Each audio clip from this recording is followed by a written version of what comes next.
Welcome back. Please remember to turn off your cell phones if you have used them during intermission. Thank you.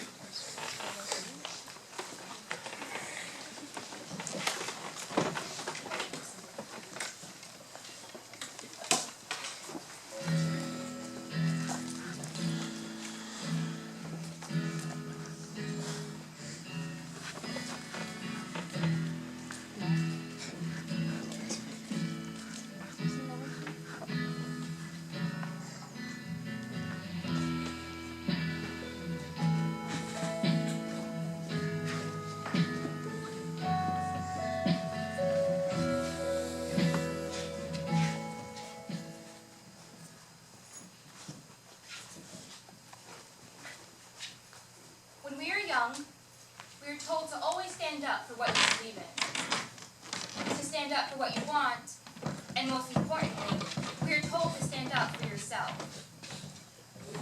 Now that's pretty hard to do when at such a young age you don't even know who you are. We're all asked to define ourselves at such an early age, and if we didn't do it, it was done for us. Like slut, stupid, pathetic, and gay. As if gay is even an insult. So at the same time we were being told what we were being asked, what do you want to be when you grow up? When I was 11, I wanted to be a lawyer. You see, my father had this way of bragging about what I wanted to be. My daughter's going to be a lawyer, he would say. And it made me feel this sense of accomplishment. And there was nothing I loved more than hearing my parents happy and proud about the choices I was making in my life at this point. At 12, I joined my middle school's chorus and acted in my first show, Damn Yankees. And I found my home on stage. At 14, I was asked to choose a career path. I want to be famous! And they tilted their head and gave me this look. All right, I'm sorry. I want to be a famous actor. No, that's not right. Don't be stupid, Daniela. I'm not being stupid. I can do it. No, you can't. Don't be ridiculous. I'm not being ridiculous. I can do it. I promise. No, you can't. You're not good enough. Silly, stupid, ridiculous, and impossible. Now my dreams were getting called names too, but that's not what bothered me. What bothered me is that they asked me what I wanted to be and then told me what not to be. So at 14, I didn't know who I was or what I wanted to be. So I let the people around me do it for me. And at the end of my freshman year of high school, I had accomplished being so many words. Poor, ugly, stupid, loser, deformed, idiot, egotistic, retarded. You fucking cunt. Damaged. Words, I thought to myself. Look at all these words I've become. So at 14, 15, 16, 17, 18 years old, I walked around with all these words on me. All of these scars. And all of these scars that became funny to the people around me. And not just people, but my peers. And those peers who I thought were my friends. And those friends who told their friends, who told their friends, who told their friends that I wasn't pretty enough. A waste of time. A waste of space. And a waste of life. Life? What's life if you're not living? And what's life if you don't have a choice? Choice? At the time, I didn't understand the word choice. Because I had the choice to allow these words to turn into scars, and they did. And how I wish I had known that then, because the choices you make today determines who you'll be tomorrow. Am I right? How many of you made a choice today that you might not be happy with tomorrow? But don't get confused, Because I'm not talking about baby, no baby. I'm not talking about heaven or hell, yes or no, left or right, coffee or tea, Republican or Democrat, no. I'm talking about the choice, the only choice. I'm talking about 6 feet under, kicking the bucket, going to a better place, swimming with the fishes. I'm talking about where tomorrow is just an idea. I think we forget that as kids we were told to think before we speak. But we always think after the words have been spoken, after the words have already affected somebody's life, have already affected somebody's tomorrow. To be or not to be.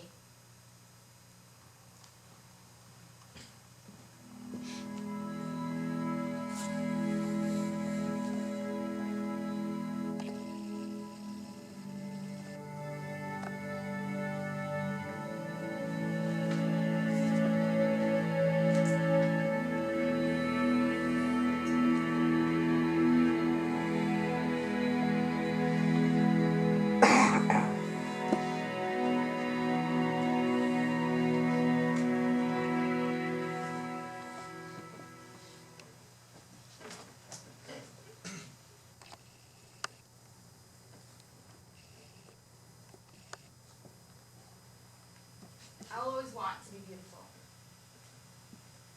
But there are some things that people cannot have, and for me, beauty is one of those things. My mother always says to be patient and the beauty within will come through, but how do you know if there's beauty within? She's not even pretty. She's a waste of time. They are never afraid of their words, but I am. Because I wasn't just not pretty. I have no beauty on the inside. Because I have been stripped inside and out by harsh words and remarks about my appearance, about my face. Am I ugly? You can tell me, because the hideousness that people see on the outside is what's brewing inside of me.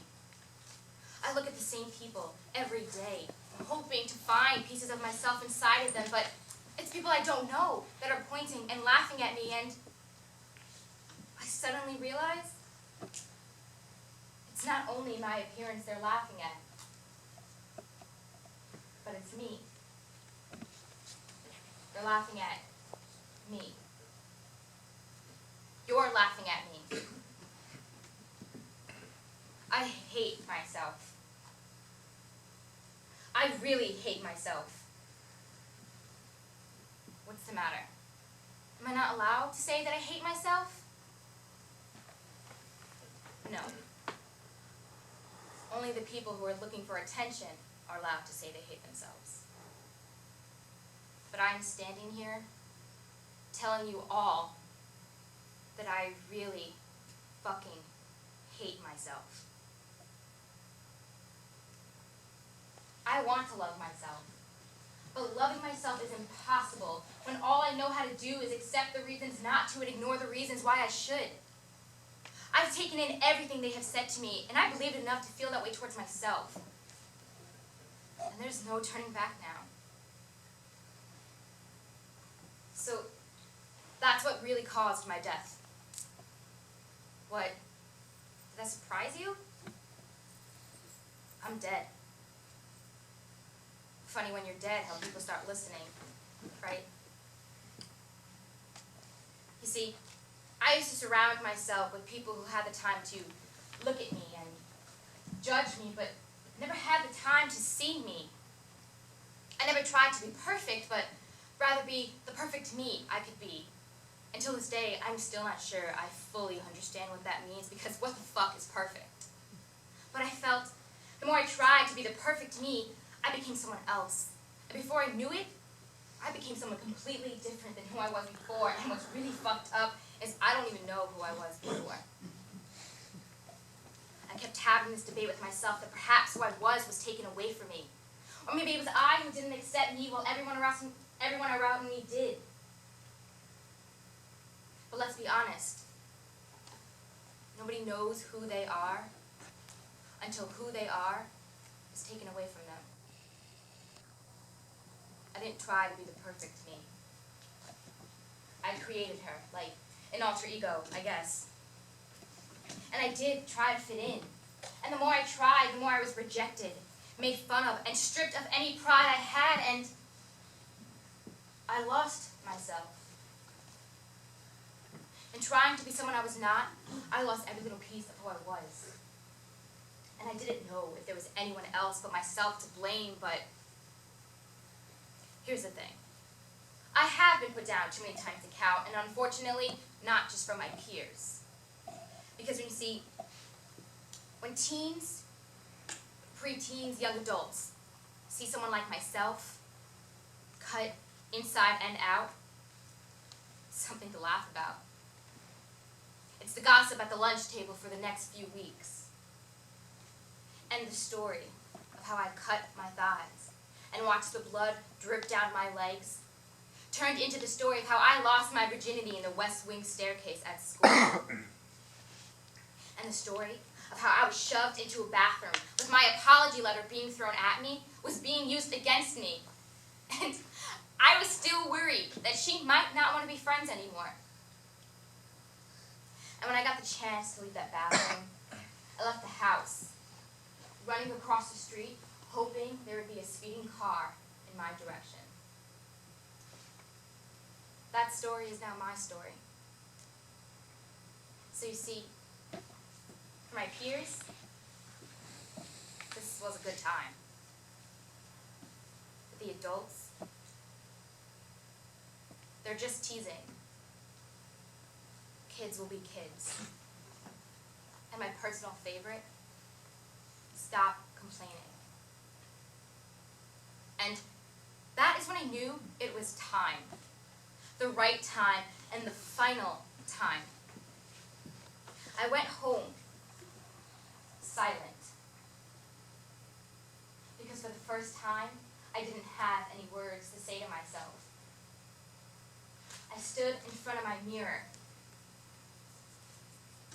and took off my clothes.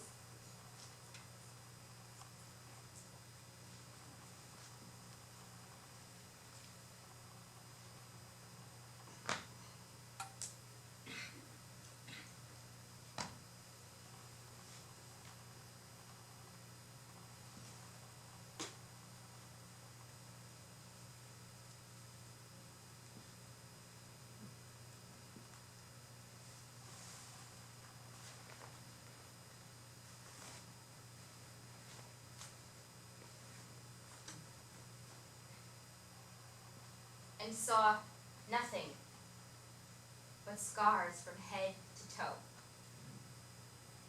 And I wondered, what would life be like without my scars? What would life be like for me not to cover them up anymore? Because I don't want to cover them up anymore. So I examined each of them carefully, trying not to pick a scab. And like a Band-Aid, quickly ripped one off.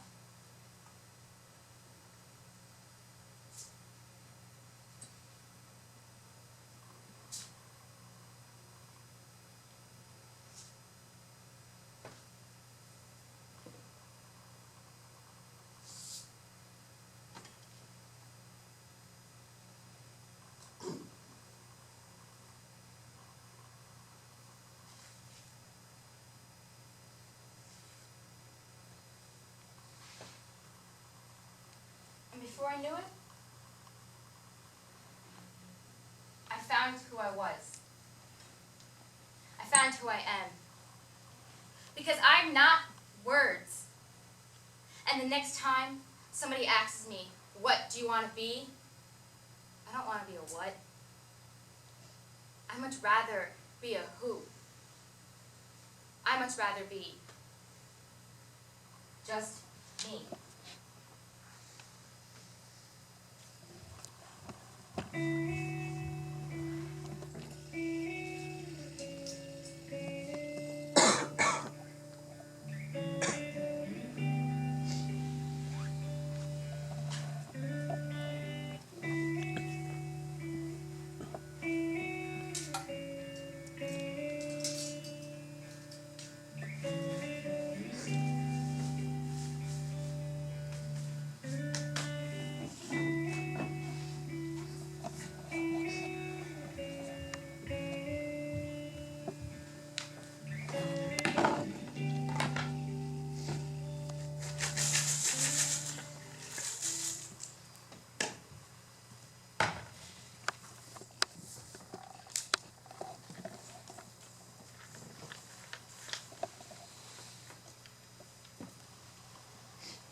Monsters in my head will soon be walking around me.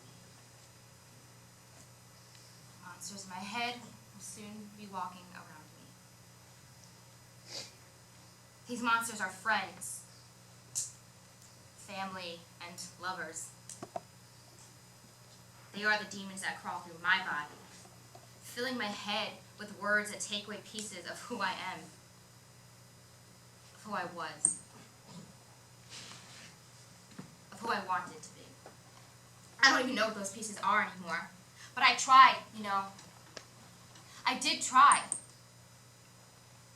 Please don't tell me I didn't try, because I laughed when I was supposed to, and I smiled when I was supposed to, and I wanted them to see. I promise I did, but I didn't know how to tell them. I didn't want to be the one who said something, because saying something means that I would be complaining. And asking for help, that would make me look weak. One more time before I go. Ask them something. They asked me questions, and I answered as honest as I could, but they asked me for my ass size. And they asked me for my bra size. And they told me I should recognize that I was a slut. They told me that I needed to stop being so sad all the time, so I smiled some more. But then they needed to know why I was being such a bitch. They told me my life sucked. No one cares about your stupid problems. I use social network as my outlet. What's your favorite sport? Soccer. Yeah, because you like to play with balls. They told me I was ugly and nothing but a pile of shit. They told me my hair was perfect to sweep the dirt off my shoes with. I cut it off. They asked me what I thought about suicide. I said that if anyone feels low, it's not their fault. People are rude and cruel. You'll get through this. I promise. They told me to kill myself. I took a rope, tied it tightly around my neck, and in my kitchen, stood on a stool and counted 5 seconds. 1, 2, 3, 4, 5. I guess they forgot to ask me if I was afraid of heights. Now they ask me why I killed myself. Ask me why I killed myself. Ask me. Go on. Why you Ask killed me. yourself?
Remember as kids when you would fall and scrape your knees?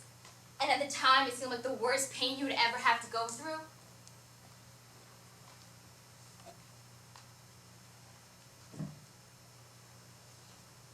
Everyone else always cried, but I didn't.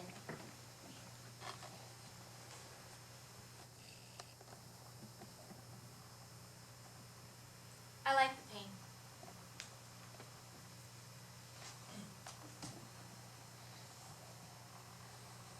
I liked watching myself bleed and rubbing my untouched knee with my bloody knee together, giving my legs some color.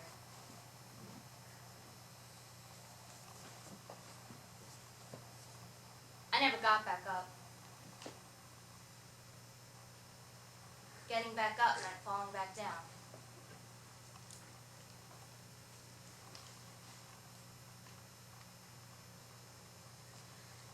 Everyone else always fell because they tripped on sticks or rocks.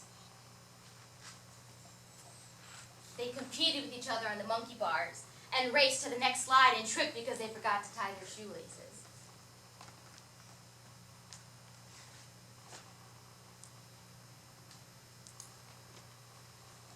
I fell because I was pushed.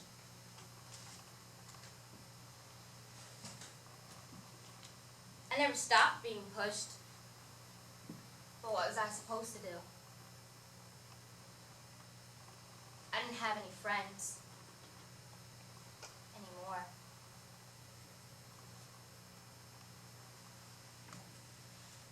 At 12, I joined this webcam site, and this boy asked me to flash him. I don't know why, but I did.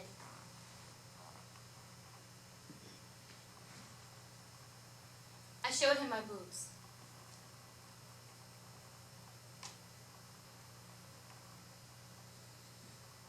That was it, I thought. No big deal. Right? A year later, someone messaged me a picture of my boobs to my Facebook. He knew where I lived, where I went to school, and who my family was.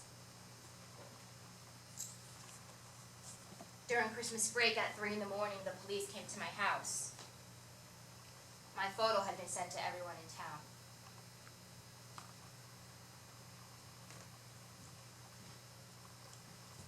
My family and I moved, and I started to get mixed up with drugs and alcohol. I wanted to see how long it would take for me to forget everything. I became sick with depression and anxiety, so they gave me pills. They were so good. I decided to take them all at once and slept in the hospital for days. Another year later, the same guy found me again. He knew my new school, my new friends, where I lived, my family, and he still knew my boobs. My boobs were his profile picture. My boobs. My chest, my tits, my nipples, my body, my everything. Everybody in my new school lost respect for me. Nobody wanted to be involved with a slut. After we moved, some things got better. I was still called names. You're a slut. You're a stupid slut. Things were better. I still sat alone in lunch in the library, but things were better. I started to text this guy that I had been friends with in my old town. I thought he really liked me. He said he did, and he told me I was beautiful and special. I really thought he liked me. But he had a girlfriend, and his girlfriend had friends who came to my school and pushed me to the ground and kicked me so hard I thought I saw God. I lay there in a ditch, bruised and confused. She punched me. And he punched me. And he used me because he thought it was funny.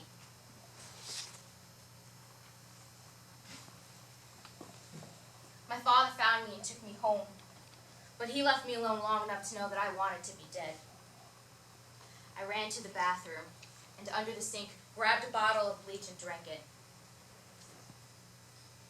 It felt good. It felt like drinking vodka that had been set on fire. Sliding down my throat and into my insides. I felt the bright lights on my eyes pounding into my head, and was confused to find myself in heaven. I opened my eyes. The hospital. I knew I was going to hell. But I remember everything. They shouted things at me like, "Nobody likes you, you stupid whore." Online, I became a joke. People said things to me like, "Did you wash the mud out of your hair? I hope you died, and if you didn't, try a different bleach." I didn't press charges because I didn't want to get them in trouble. I didn't think I deserved this. I left their town and they came to me. They harassed me. And they told me that I was asking for it the whole time. Asking for it? I remember asking them to stop kicking me in the face.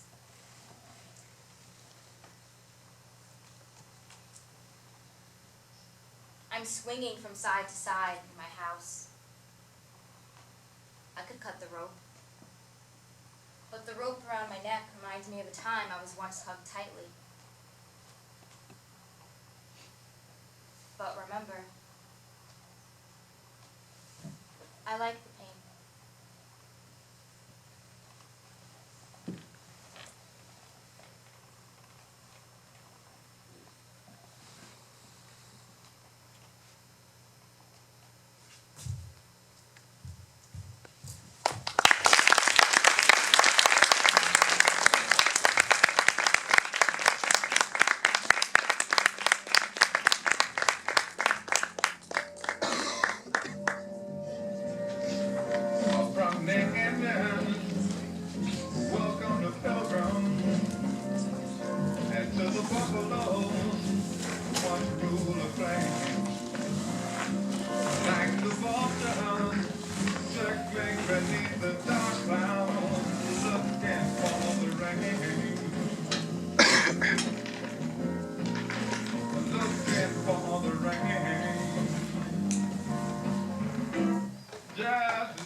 Been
never had a chance to grow. And now it's winter in America. And all of the healers have been killed or betrayed. Yeah, but people know it's winter. Lord knows it's winter in America.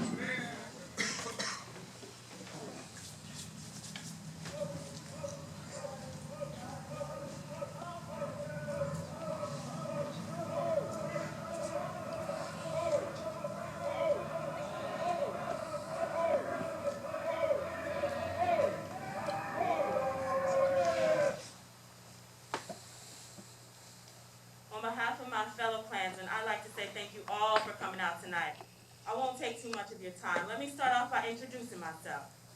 My name is Klansman Troy, and I have been an active member of the Klan for over 12 years now.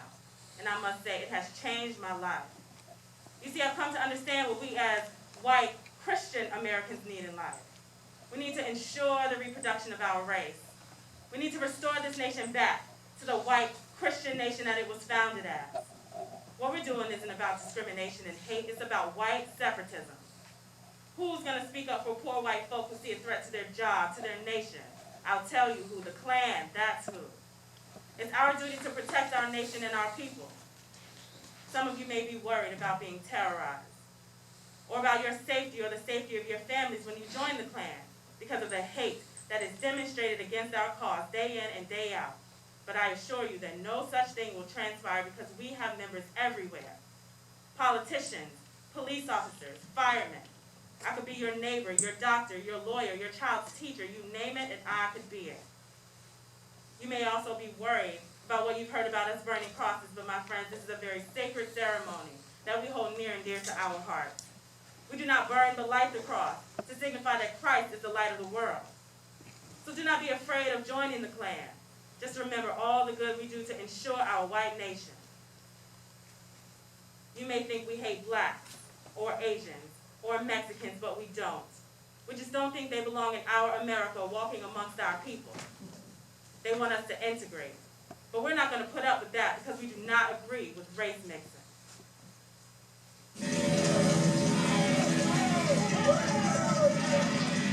They're preaching to our kids in schools these black savages are our equals. They're our brothers and sisters. I tell them they're crazy. We're white people. We're standing up for white rights. The Klan is the only organization that stands up for the white right.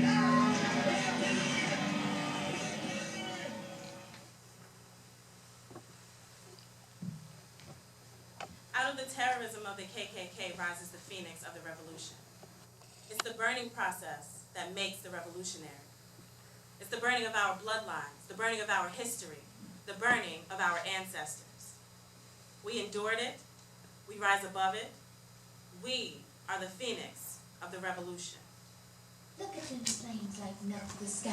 Ain't never seen fire shooting up so high. Look at them flames lighting up the sky. Look at them flames lighting up the sky. I ain't never seen fire shooting up so high. Are you listening, people, to what I'm saying? Because it sure looks to me like them niggas ain't playing. Them niggas ain't playing. Them niggas ain't playing. Them niggas ain't playing. Ever since they passed them civil rights, those fires have been lighting up the nights. And this city ain't gonna stop till we all have equal rights. Looks to me like them niggas ain't playing. Them niggas ain't playing. Them niggas ain't playing. Them niggas ain't playing. Looks like they developed a new black pride. It even showing the way they now stride. You better look around, y'all. Can't you see what I'm saying? Sure looks to me like them niggas ain't playing. Them niggas ain't playing. They sure ain't. Good evening, everyone. My name is Angela Davis, and before we begin our lecture for the evening, I'd like to put to rest any uncertain thoughts that you may have in regards to who I am. I am an advocate, and I advocate for the oppressed. Yes, I was a member of the Communist Party. Yes, I was a member of the Black Panther Party. Yes, I was accused of murder and placed number 3 on the FBI's most wanted list. And yes, I was acquitted of those charges. Now I'm a professor, and our lecture for the evening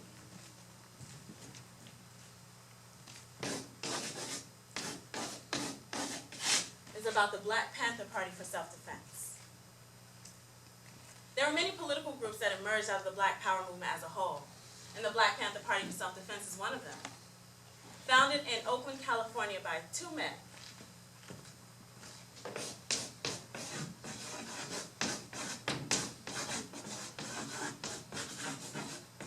Huey P. Newton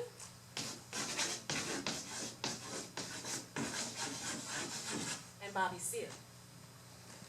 The Panthers practiced militant self-defense against the United States government and fought to establish revolutionary socialism through mass organization and community outreach. So what does all of this mean?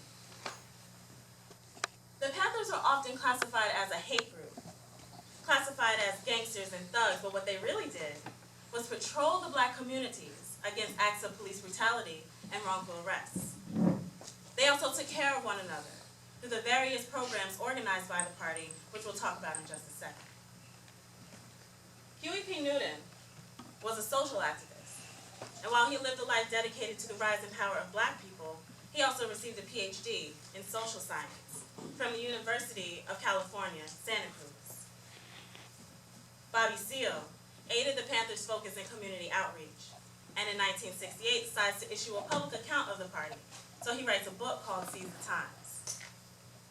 When it came to the organization of the party, the Panthers borrowed from the militancy of Mao Zedong.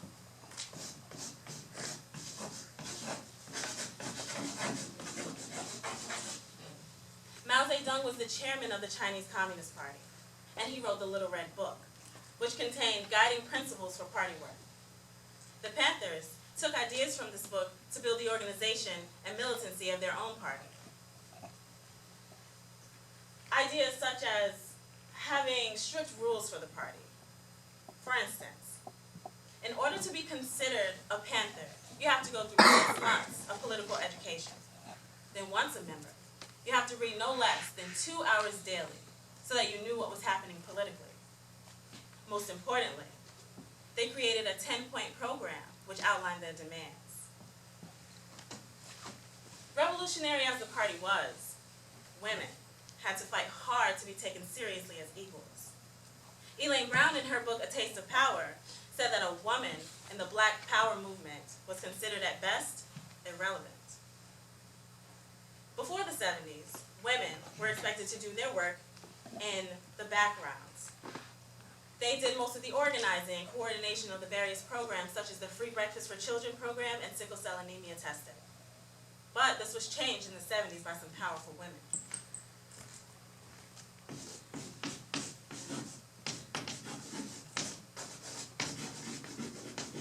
Elaine Brown, whom I had just mentioned, she ran for city council in 1973, but she lost, only receiving 30% of the votes. However, this did not stop her from being active on the front lines of the movement. When Huey P. Newton goes into exile in 1974, he handpicks Elaine Brown to be the chairwoman of the Black Panther Party.